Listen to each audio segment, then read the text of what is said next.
Chapter 1, The Man Who Thought Everything Was Fine. Let me tell you something about contentment. Contentment is a slow poison. It sneaks up on you in a cardigan, hands you a cup of mediocre coffee, and whispers, "This is enough." And like an absolute fool, you believe it. That was me. Brandon Mitchell. 41 years old.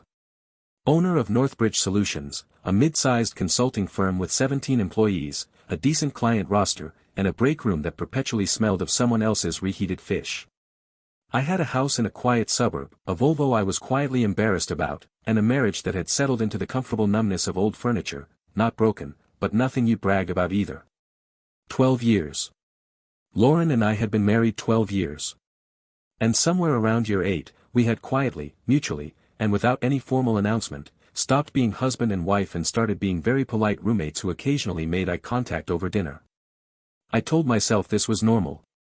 That all marriages eventually evolved from the electric, stupid grinning phase into something quieter. Something steadier.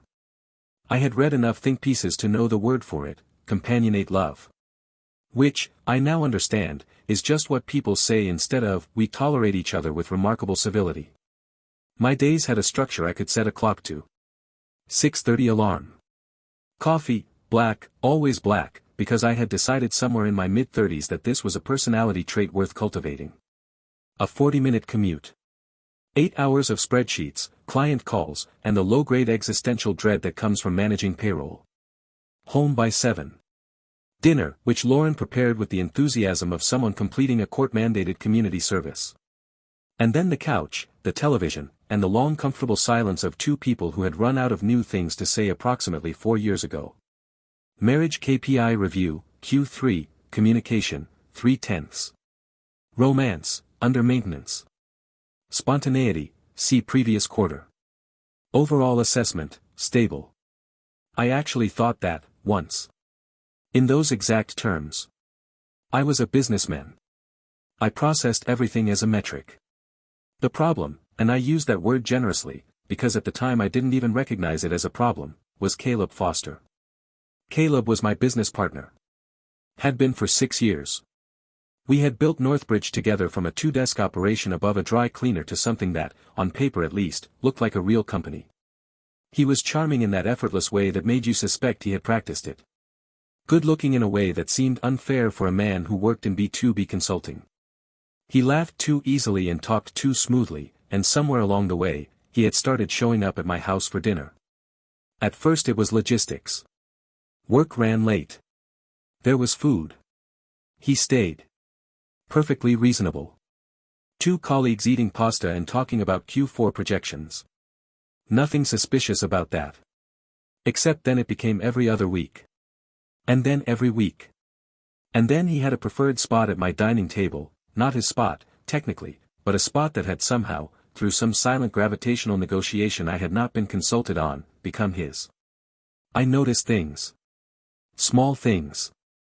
The way Lauren laughed at something Caleb said before he'd even finished saying it, that kind of preemptive laughter that meant she already knew the shape of his jokes. The way he'd ask how her day was and actually wait for the answer, which, to be fair, was something I had stopped doing with any genuine curiosity around 2019. One evening, Caleb made some mildly clever observation about a restaurant they'd apparently both been to, that little place on Meridian with the terrible wine list, and they dissolved into the kind of laughter that people share when they've already told the story several times privately. A laugh that had a history. I joined in, approximately 2 seconds late, with the hollow cheer of a man laughing at a joke he fundamentally did not understand. "Ha," I said. "Yes. Terrible wine list." Neither of them looked at me. I picked up my fork and told myself it was nothing. Long marriages look like this. People get quiet. Friendships form. Caleb was just a good conversationalist, and Lauren was just a woman who appreciated conversation. Everything was fine. I even said it to my coffee mug the next morning. Standing in the kitchen at 6:45, sun not yet up, staring at the steam rising from the rim. "Everything is fine," I told the mug. The mug said nothing, which I chose to interpret as agreement. Chapter 2, The Third Person at Dinner. By November, Caleb wasn't a guest anymore. He was infrastructure. He showed up without calling. He knew where the extra glasses were kept. He had developed opinions about Lauren's cooking, good opinions, vocal ones, delivered with the enthusiasm of a man eating a meal he was auditing for pleasure rather than obligation. "Lauren, this is incredible," he'd say, and Lauren would smile in a way I had not seen directed at me since the second year of our marriage, back when I used to make her laugh on purpose. I watched this unfold with the detached bewilderment of a man watching a documentary about a natural disaster that is currently happening to him. The conversations were the worst part. Not because they were inappropriate, they weren't, not on the surface. They talked about books, restaurants, ideas, the kind of things people talk about when they're trying to impress each other.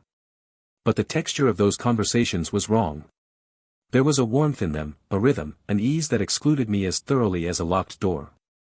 I tried to participate. This was my mistake. "I actually read something interesting about that," I said one evening, when they were deep in a discussion about some architect whose name I had already forgotten. They both looked at me with the polite, patient expression of people who have been interrupted mid-sentence by a stranger on a train. "Oh," said Caleb. And then, before I could elaborate, Lauren said something to him, a follow-up to whatever he had been saying before, and the conversation moved on without me like a river rerouting around a rock. I think I just got demoted, I thought. In my own dining room. I've been downsized from the conversation. I started noticing other things around that time. The kind of things you only notice when you've stopped convincing yourself there's nothing to notice. Conversations that stopped when I entered a room. Not abruptly, they were too smooth for that, but they tapered. Found a natural pause right at the moment I appeared in the doorway. I tested this once. Walked to the kitchen, heard their voices from the living room, walked back. Silence. Walked away again. Voices resumed. Walked back. Silence. I did this 3 times. On the 4th time I just stood in the hallway for a moment, staring at the wall, and thought, there is something wrong here. There was also the matter of Caleb using my mug. This sounds petty. I am aware it sounds petty. But I had a specific mug, a large, dark blue ceramic thing I had owned for 5 years, which lived on the left side of the cabinet, which was clearly, obviously, undeniably my mug. And one Tuesday morning I came downstairs to find Caleb standing in my kitchen at 7 a.m., a Tuesday, a workday, a time when no reasonable houseguest should be present, drinking coffee from my mug. "Morning," he said, in a tone of staggering casualness. "That's my mug," I said. He looked down at it. "Is it?" It was just on the counter. He put it down and reached for another one. But here is the thing about that moment, he didn't apologize. He just redirected, the way you do when you've borrowed something you didn't actually think belonged to anyone. I poured myself coffee into a different mug, the spare one, the one with the corporate logo from a conference I hadn't wanted to attend, and I sat down and I thought, he has a key. Why does he have a key? When did that happen? That evening, I sat at the dinner table and watched Caleb sit in my chair, not the chair I usually sat in, technically, because Lauren sat at the head and I sat to her left, but the chair I always sat in, the one that was mine by 12 years of consistent occupancy, and I realized, with a quiet and specific clarity, that I was being replaced by degrees. Slowly. Methodically. One mug, one chair, one laugh at a time. At the office, things were different, but not better. Caleb and I had always divided the company cleanly. I handled operations and client relations, he handled the financial architecture. It was a division of labor born from necessity and sustained by mutual trust. I trusted him with the numbers because I was better with people, and he trusted me with the clients because, frankly, Caleb's charm only worked face to face. In writing he came across like a terms and conditions document. But over the past few months, that division had started to blur in ways I couldn't fully articulate. Lauren, who had previously shown the interest in Northbridge's operations that most people show in their electricity provider, i.e., zero, unless something went wrong, had started asking questions. Not casual questions. Specific ones. "What's the current valuation looking like?" she asked one Sunday morning, not looking up from her phone. "Why?" I asked. Just curious. Lauren had not been just curious about Northbridge in 11 years. The last time she had asked about the business with genuine interest was when I was trying to get the initial loan approved and she needed to co-sign something. I filed it away. Noted it. Kept moving. Because at this point in my life, I was still in the phase of a man who sees all the evidence and refuses to read it. That phase was almost over. Chapter 3, The Investigation, aka Spy Mode activated. It started with the access logs. We had a document management system at Northbridge, nothing sophisticated, just a secure cloud platform where we stored client contracts, financial records, and proprietary methodologies. Standard stuff. The kind of thing you set up and forget about until someone gives you a reason to remember it. I had a reason. It was a Thursday, well past midnight, when I found myself unable to sleep and, in the absence of anything better to do, logging into the admin panel out of idle curiosity. What I found was not idle. Caleb had been accessing files. Not unusual in itself, he was a partner, he had access. But the files he was accessing were not the ones he needed. He was pulling client contracts, our proprietary consulting frameworks, financial projections for ongoing engagements. Not reviewing them. Downloading them. And not during business hours, when a partner pulling files is unremarkable. At 2, 3, 4 in the morning. Repeatedly. Consistently. Over the past 6 weeks. I sat in my home office in the dark for a very long time, looking at that screen. Target has accessed folder again, I thought, in a voice that was somehow both deadpan and extremely alarmed. Timestamp, 2:47 a.m. This is the 14th time in 6 weeks. Operation, Don't Be an Idiot is hereby initiated. I opened a new spreadsheet. I labeled it Personal, Budget, because nothing says, please don't look at this like a file name that boring. And I began documenting everything. Every access timestamp. Every file. Every pattern. I became, in those weeks, a man possessed. Not visibly, this is crucial. Visibly, I was fine. I went to work. I attended meetings. I sat at dinner and listened to Caleb describe a wine he had discovered, and I nodded with the measured enthusiasm of a man who did not currently have a dossier on the speaker saved in a hidden folder on his personal laptop. But internally, I had activated something I hadn't known I possessed, a very specific, very cold kind of focus. I pulled the IT logs for the past 3 months. I cross-referenced access times against Caleb's calendar. I found, on 4 separate occasions, that he had accessed files within hours of meeting with a firm called Crestline Advisors, a competitor, not a huge one, but hungry. The kind of firm that would pay well for another company's client list and proprietary frameworks. Then I looked into Crestline. Their recent client acquisition had spiked.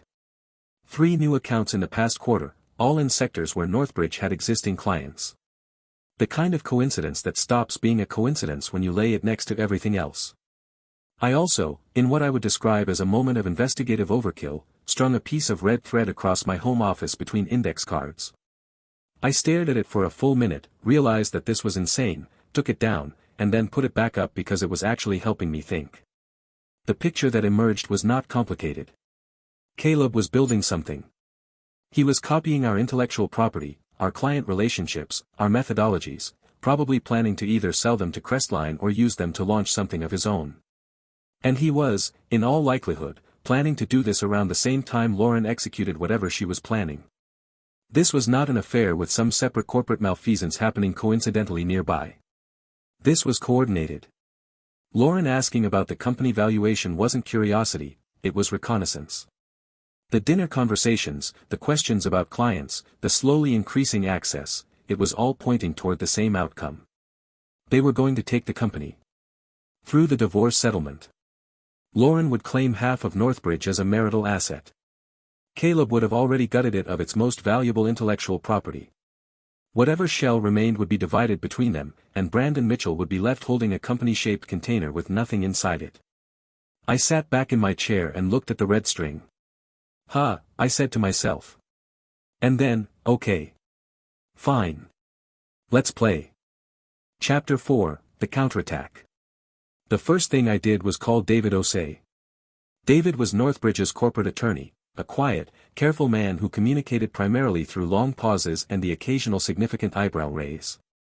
I had hired him 4 years ago because he came recommended as someone who didn't panic. In my experience, lawyers who don't panic are the only lawyers worth having. I told him what I knew. Not everything, I didn't want to litigate anything yet, but enough. He listened without interrupting, which is how I knew he was taking it seriously. "How certain are you?" he asked, when I'd finished. "About the files?" "Completely certain. I have the logs." "About the rest?" I paused. "Certain enough to act." There was one of his significant pauses. "Then, what do you want to do?" And here is where I surprised both of us. "I want to sell the company." Another pause, this one longer. "You want to sell Northbridge?" "Yes." "While your partner is?" "While my partner is planning to steal it, yes." "Before he gets the chance." David was quiet for a moment. Then, in the tone of a man recalibrating his entire understanding of a situation, "Right. Let me make some calls."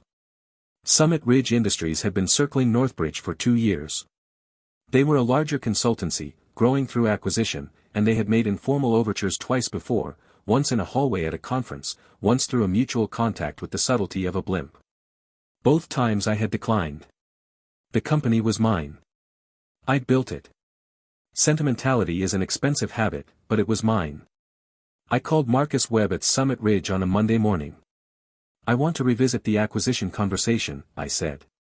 He didn't ask why. He was too experienced for that. He just said, "Name a time," and I named one. The negotiations moved quickly, which surprised me. I had expected the usual corporate dance, lowball offers, extended due diligence, committees that needed to committee before anything could happen. But Summit Ridge wanted Northbridge, and I was motivated in a way I had not previously been, and the two of those things together produced a deal with unusual velocity. We agreed on $10 million. Full acquisition. I would transition into a senior consulting role at Summit Ridge for a defined period, which gave me income continuity and, more importantly, maintained the client relationships that were the actual asset here. The intellectual property Caleb had been copying would be legally documented as belonging to the acquired entity, making any attempt to use it elsewhere legally precarious. All of this was moving on a parallel track while I continued going to work every morning, sitting across from Caleb at strategy meetings, nodding along to his analysis, and asking thoughtful questions about Q4 projections as though I had not just engineered the sale of everything he thought he was going to take.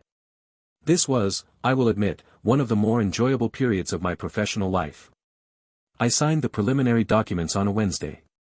I did it in the parking garage of a coffee shop across town. David brought them in a manila envelope. I signed them on the hood of a rental car I'd hired specifically so my Volvo wouldn't be recognized, and I am not going to pretend there wasn't a small, deeply satisfying moment of theatrical self-awareness. I held the pen for just a moment before signing, staring at the page. They thought it was their move, I thought, with the full awareness that I was narrating my own life like a film trailer. But it was mine. It was always mine. Then I signed, gave David the envelope, and drove home to have dinner with my wife and my business partner, who were both, at this precise moment, 3 moves behind. I asked if there was more pasta. There was. Chapter 5, The Ambush That Wasn't. Friday. 3 o'clock in the afternoon. I came home early because I had scheduled a call that cancelled last minute, and because something in me, some animal instinct that had been sharpening for weeks, said, "Go home." So I went home. I knew something was wrong before I opened the door. There were too many cars in the driveway. Lauren's Audi. A black sedan I didn't recognize. Caleb's Range Rover, which I deeply resented on principle because he had leased it 3 months after I bought my Volvo and it was objectively nicer. 2 more cars on the street. I stood on the front step for a moment, key in hand, doing a quiet inventory. Too many cars. Too much silence. Why are there so many cars? I opened the door. The dining room had been arranged. That is the only word for it, arranged, the way you arrange things when you want them to communicate something. Lauren's parents, Richard and Susan, sat on one side, wearing the stiff, solemn expressions of people who had prepared remarks. Lauren's sister Megan was beside them, radiating the smug energy of someone who has been looking forward to a confrontation on someone else's behalf for some time. Tyler, Megan's husband, was also present and looked as confused as I felt, which I found briefly comforting. There were 2 lawyers. Actual lawyers, with briefcases, sitting at my dining table as though this were a conference room. One of them was reviewing documents with the studied intensity of a man being paid by the hour. The other was trying to project gravitas and mostly just projecting the experience of someone who had done this in nicer rooms. Caleb was standing by the window, arms crossed, attempting to look like a man who had arrived here through moral authority rather than marital opportunism. He was sweating in the specific way of someone who has rehearsed their posture but not their physiology. And there was Lily. My daughter. 14 years old, sitting at the far end of the table with a plate of crackers, watching all of this with the expression of someone who had tuned in mid-episode and was trying to piece together the plot. She raised a hand when I came in. I raised one back. Lauren stood at the head of the table. She was wearing the composed expression she reserved for situations she had scripted. I knew that expression well. It was the face she made when she'd already decided what was going to happen and was simply waiting for the world to catch up. Brandon, she said. Lauren, I said. I looked around the room. I counted the water glasses. There were 8. 8 water glasses for 7 adults and 1 child with crackers. Someone had over-prepared. Why are there 8 water glasses? I asked. No one answered this. I sat down. Caleb shifted his weight from one foot to the other. The lawyers exchanged a glance. Lauren placed a hand flat on the table, a gesture that meant she was about to say something she had practiced, and then she slid the papers across to me. Divorce papers. Comprehensive ones. Asset division, ownership transfer of Northbridge Solutions, or Lauren's claim to half of it, spousal support, the house. The first lawyer cleared his throat as though he were about to deliver a soliloquy. I held up a hand. I've got it, I said. He subsided. I looked at the papers. I did not read them with any particular care, because I already knew what they said. David had walked me through the likely structure weeks ago. I turned each page at a measured pace. Lauren watched me with the controlled intensity of a card player waiting to reveal a hand she's confident in. Richard, Lauren's father, leaned forward slightly. Brandon, we think. Richard, I said, not unkindly. He leaned back. Caleb was still standing. He had, at some point, clasped his hands in front of him in the manner of a man trying to look magnanimous. He looked less like a man who had secured a promotion to CEO of someone else's life and more like a man who had recently eaten something he wasn't sure about. Lily ate a cracker. The sound was very loud in the silence. I picked up the pen. Lauren straightened slightly. And I signed everything. Page 1. Page 2. The initialing sections. The signature blocks. All of it, with the calm efficiency of a man reviewing a routine expense report. The room, which had tensed itself for negotiation, began to relax in confused stages. Susan reached for her water glass. Megan looked at Lauren with an expression that said, "Is it supposed to go this easily?" Lauren looked at me. "That's it."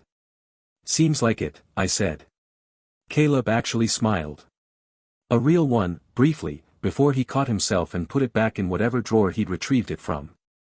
The lawyer with the briefcase began making small organizing movements with his papers. I set the pen down. And then I smiled. Not a big smile. Not a theatrical one. Just a specific, quiet, deeply unsettling smile, the kind you produce when you know something that the room is about to learn. Caleb noticed it first. His own smile faded. Chapter 6, The Uno Reverse. The silence lasted about 40 seconds. Then Caleb's phone rang.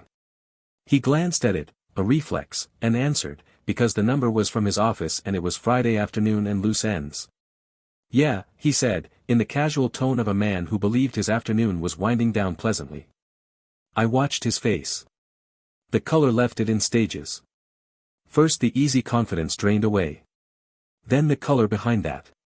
His jaw didn't drop, he was too composed for that, but something behind his eyes shifted in the specific way of a man realizing that the floor he is standing on does not exist. "What?" he said. Then, "What do you mean, when?" Then, in a lower register entirely, "How long ago?" He lowered the phone. He looked at me. "You sold the company," he said. It was not a question. "This morning," I said. "Before lunch." Summit Ridge. 10 million. It closed at 11:45, if you want the exact time. The room processed this in waves. Lauren went first, a small, involuntary flinch, like she had heard a sound she couldn't locate. Then her face did the thing faces do when a very confident plan meets a very unexpected variable, it buffered. I watched her cycle through confusion, recalculation, something that might have been admiration if the situation weren't quite so personally catastrophic for her, and then a kind of frozen disbelief. That's not, she started. Stopped. Started again. You can't just. Lauren, I said, gently. The papers you just had me sign include the transfer of ownership of Northbridge Solutions. I paused. Northbridge Solutions was sold this morning. You cannot transfer ownership of something that no longer exists in the form described. The first lawyer looked at the second lawyer. The second lawyer looked at the first. Then they both looked at the papers, and then at each other again, with the silent communication of two men who had walked into something significantly more complicated than their retainer had anticipated. Richard said, "Can someone explain?" Tyler, bless him, said, "I'm also confused." Megan looked at Lauren. Lauren had gone very still in the manner of someone whose operating system had crashed and was attempting a reboot. Caleb set his phone down on the windowsill with a deliberate care that meant his hands needed something to do. "When did you?" he began. "About 3 weeks ago," I said. The negotiations started. The due diligence took most of that time. We signed the final documents this morning. 3 weeks. Give or take. He sat down. In my chair, as it happened, which was the last time that would occur, because it was no longer my house's chair either, but let's not pile on. Lily looked at me from the end of the table. She had stopped eating the crackers. "Dad," she said, "did you just?" "Yes," I said. She looked at Caleb. Then at her mother. Then back at me. Then she picked up another cracker. One of the lawyers, the second one, the one who had been trying to project gravitas, quietly closed his briefcase. Not elaborately. Not dramatically. Just the small, professional click of a man who recognized that his work here was complete and who intended to send an invoice that reflected his revised understanding of the afternoon's complexity. I stood up. "I'm going to make coffee," I said. "Anyone want coffee?" No one responded. I went to make coffee. Chapter 7, Everything Falls Apart, Spectacularly. I took my time with the coffee. I ground the beans. I heated the water to the correct temperature, because I had been told once that boiling water was too hot for good pour-over, and I had taken this information seriously to a degree that, in retrospect, speaks to something about my personality. I stood at the kitchen counter and listened to the dining room from a distance, and what I heard was the sound of a plan disassembling. Lauren's voice, initially low and controlled, finding its edges. Caleb's, clipped and strained. Her mother's, confused and therefore louder. Richard's, attempting authority and finding none. The lawyers murmuring something to each other in the specific register of professionals discussing liability. I poured my coffee and walked back in. Things had progressed. Lauren had moved from frozen disbelief into a more active phase. She was standing now, which was either symbolic or she needed the height. "You had no right to sell without." "I had every right," I said, sitting down. "Caleb and I both held 50%. Either partner can initiate a sale with majority board approval, which, given that we are the board, I accomplished by writing myself a memo." This was a slight oversimplification, but the spirit of it was accurate. David had structured the sale very carefully to ensure it was unassailable. "That cannot be legal," Lauren said. "It is, though," I said. David reviewed it. The external counsel at Summit Ridge reviewed it. "I promise you it is entirely legal." Caleb's jaw tightened. "The files I have." I looked at him. I let the silence sit for a moment. "What files?" I said. He stopped. "The files you downloaded at 2 in the morning for 6 consecutive weeks," I continued, pleasantly. "Those files." Because I logged everything. Every access. Every timestamp. Every document. David has a full report. And Summit Ridge's legal team, who are now, as of 11:45 this morning, the owners of all that intellectual property, have also been informed. The room went quiet in the specific way that rooms go quiet when something irreversible has been said out loud. "I was just backing things up," Caleb said. His voice had lost its texture. At 3 a.m. I work unusual hours.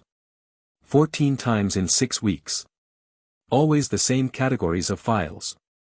Always within a day or two of meetings with Crestline advisors. He looked at me. I looked at him. Susan's water glass made a small sound against the table as she set it down too quickly.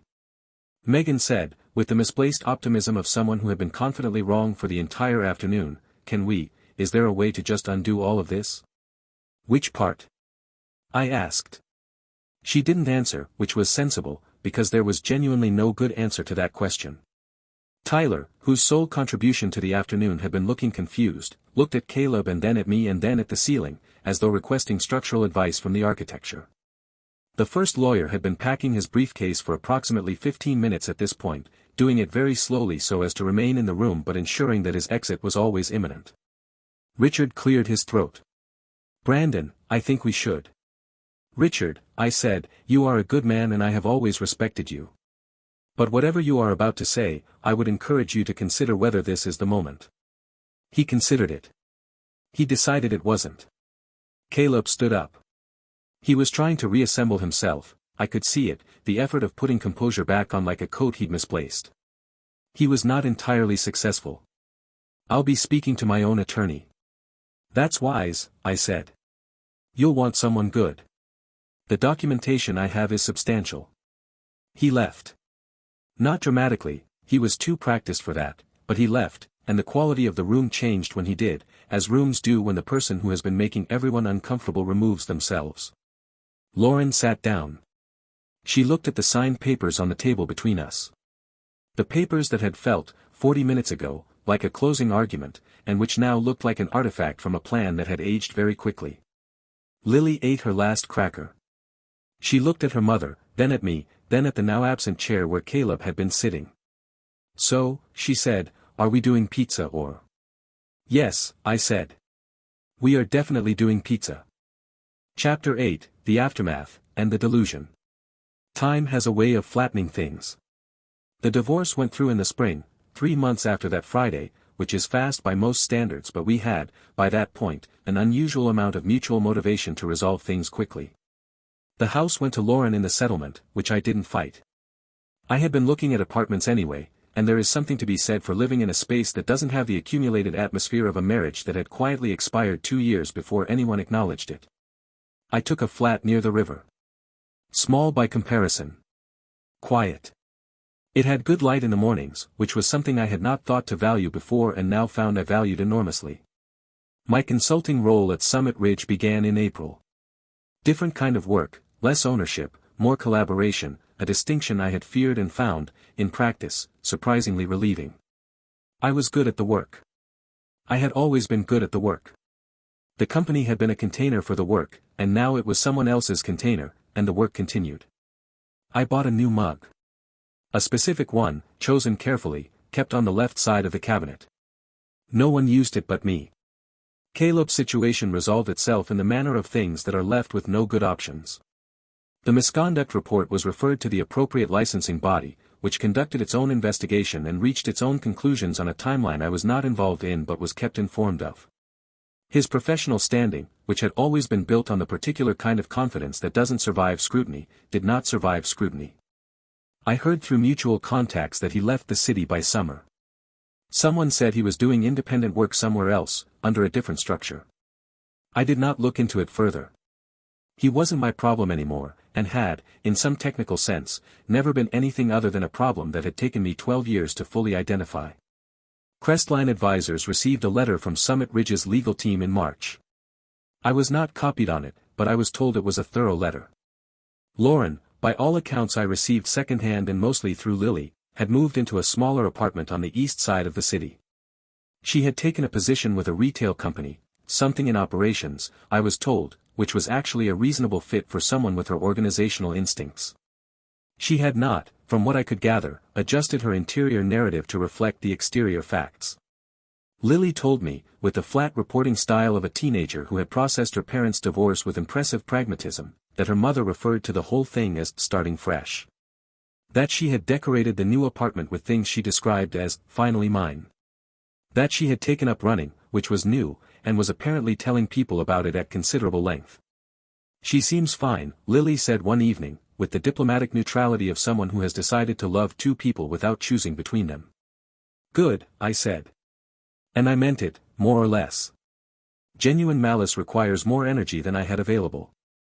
The version of events Lauren carried forward, as best as I could piece together from fragments, was one in which she had made a brave decision, exited a stagnant situation, and come out ahead in the ways that mattered. She had freedom. She had herself back. She had taken control of her life. In this version, the $10 million did not feature. The failed plan did not feature. Caleb's exit did not feature, or if it did, it was contextualized as things not working out the way she hoped, which is the most neutral possible framing of a collaboratively mismanaged betrayal. I thought about this sometimes, in the mornings at my flat by the river, coffee in hand. The human capacity to narrate experience into something livable. It is not, I decided, entirely dishonest. It is just the story we tell ourselves in the dark so we can keep going. Lauren would keep going. She was not a person who stopped. I had always known that about her, even in the years when it expressed itself as a quiet withdrawal from the life we were supposedly building together. She would be fine. In her version. Lily spent weekends with me and weekdays with Lauren, an arrangement we had worked out with a civility that surprised both of us. She was adapting to the new arrangement with the same matter-of-fact thoroughness she had brought to eating crackers while her parents' marriage dissolved across a dining table. She was, I thought, going to be okay. Better than okay. She had a quality of clear-eyed assessment that neither Lauren nor I had managed at 14, and which had probably saved both of us considerable anguish over the years by keeping her from getting too attached to a family structure that had been fiction for some time before it was formally reclassified. I was not fine in the way that makes for a satisfying ending. I was fine in the quieter way, the way that doesn't look like anything from the outside but feels, from the inside, like the steady exhale after a long time of not fully breathing. I had learned things. Not the dramatic, montage-ready kind of lessons that wrap up cleanly. Messier ones. About what I had ignored and why I had ignored it. About the particular blindness that comes from wanting stability so badly that you paper over every crack with a reassurance. About trust, not the fact of it, but the architecture of it, the way people build around it when they've already decided it doesn't serve them. The thing that stayed with me most was this: the plan had always existed. Not the specific plan, not the lawyer at my dining table, not the files at 2 a.m, but the intention. At some point, Lauren had looked at our marriage and decided she was managing an exit. Not in anger, not dramatically. Just a quiet organizational decision. And I had been sitting across from her every night, eating dinner in the silence I had mistaken for comfort, while she arranged the logistics. I had not seen it because I had not looked. I would not make that mistake again. On a Thursday evening in June, about 8 months after all of it, I was standing in the produce section of a supermarket trying to decide between two varieties of apple, one familiar, one I had not tried before, and I stood there for a long moment in the fluorescent light, holding both. Then I put the familiar one back. Took the unfamiliar one. Dropped it in the basket. Small victories, I thought. But I'll take them. I bought the apples and went home. The mug was where I'd left it. Everything was fine. This time, I was fairly confident that was true.